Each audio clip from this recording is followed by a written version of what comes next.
T10 news Bihar Jharkhand में आपका स्वागत है।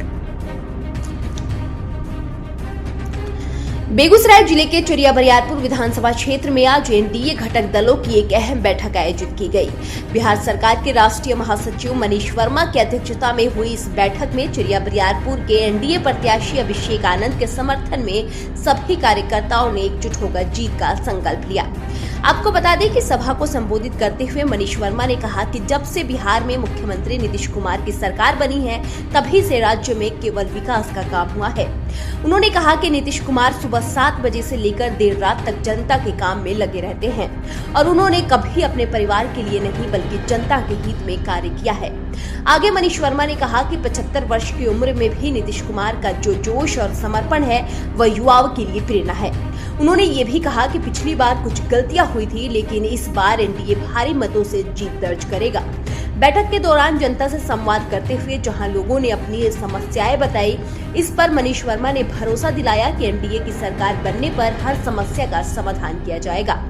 वहीं उन्होंने विपक्ष पर भी तीखा हमला बोलते हुए कहा कि तेजस्वी यादव के पास न तो अनुभव है और न ही योग्यता, और जनता अब उनके झूठे वादों में नहीं आने वाली। अंत में मनीष वर्मा ने कहा कि अगर बिहार को आगे बढ़ाना है तो नीतीश कुमार के नेतृत्व में एनडीए की सरकार बनाना ही एकमात्र रास्ता है। आज एनडीए का बैठक, इससे पहले एनडीए यहाँ पे जीत गई, लेकिन आज के इस बैठक का मुख्य उद्देश्य क्या है, इसकी जानकारी। भाई, चुनाव जो है 6 तारीख को है और 6 तारीख के पहले हमारी यहाँ पर बैठक है। हम लोग कार्यकर्ता लोग और जो भी यहाँ के प्रमुख लोग हैं उनके साथ हमने बैठक की है और सबने ये संकल्प लिया है कि यहाँ से एनडीए के प्रत्याशी को भारी मतों से जिता के भेजेंगे। पिछली बार जो गलती हुई है उसको दोहराएंगे नहीं और इस बार अपने एनडीए के प्रत्याशी को जिताएंगे। यह संकल्प हम सब लोगों ने लिया है। चलिए, विधानसभा में आपके अनुसार क्या सबसे बड़ी मुद्दा है, आपको क्या लगता है किस पे काम होनी चाहिए? नहीं, यहाँ पे जो जनता से बात हुई है, लोगों से बात हुई है, इन्होंने कांवर झील में जमीन की समस्या का उसका कहा है कि यहाँ पर इसका समाधान निकलना चाहिए। तो इसमें है विभिन्न विभाग इन्वॉल्व है। चुनाव के बाद सरकार बनती है तो इस सभी पहलुओं को, दृष्टिकोण को ध्यान में रख करके इस समस्या का समाधान निकाला जाएगा। आज इस विधानसभा में तेजस्वी यादव का भी सभा होना है और कितना चुनौती इसको मानते हैं आप? भाई, सारी पार्टियां हैं, चुनाव है, सब लोग अपनी अपनी सभा कर रहे हैं, तो हमारे दृष्टिकोण से कोई उनकी चुनौती ही नहीं है।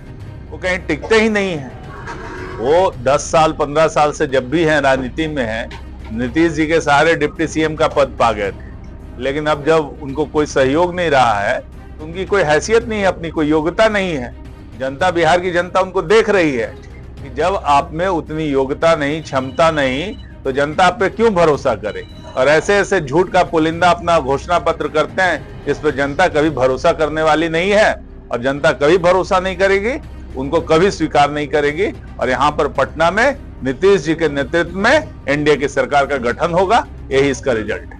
चलिए, विधानसभा में कल माननीय मुख्यमंत्री का भी कार्यक्रम हुआ, जनसभा हुआ, बारिश के बीच भी जन सैलाब उमड़ पड़ा था, इसको किस प्रकार से देखें? अब देखिए, ये तो आप ही स्वयं कह रहे हैं, आप प्रेस वाले हैं, आप स्वयं बोल रहे हैं कि बारिश के मौसम में इतनी बड़ी संख्या में लोग सुन रहे हैं, तो जनता का किस प्रकार से माननीय मुख्यमंत्री जी के प्रति स्नेह है ये साफ दिखाता है कि सर विपरीत परिस्थिति में भी सब लोग उनका सुनने के लिए खड़े रहे और ये वही प्रेम दिखाता है और यही प्रेम उनको पटना में मुख्यमंत्री के गद्दी पे बिठाएगा। लास्ट प्रश्न है, 6 नवंबर को यहाँ मतदान होना है, क्या जनता मालिकों से क्या अपील करना चाहिएगा? हम अपील करना चाहेंगे कि जिस तरह से बिहार को विकास को यदि गति देनी है, 20 साल से आपने नीतीश जी के विकास के काम को देखा है और एक नया बिहार बनाना है, एक नया भविष्य यहाँ के बच्चों का, यहाँ के लोगों का गढ़ना है, तो एनडीए की सरकार को अब भारी मतों से जिताइए, यहाँ के एनडीए के प्रत्याशी को भारी मतों से जिताइए और पटना में नीतीश जी के नेतृत्व में अपनी सरकार बनाइए। बहुत बहुत धन्यवाद।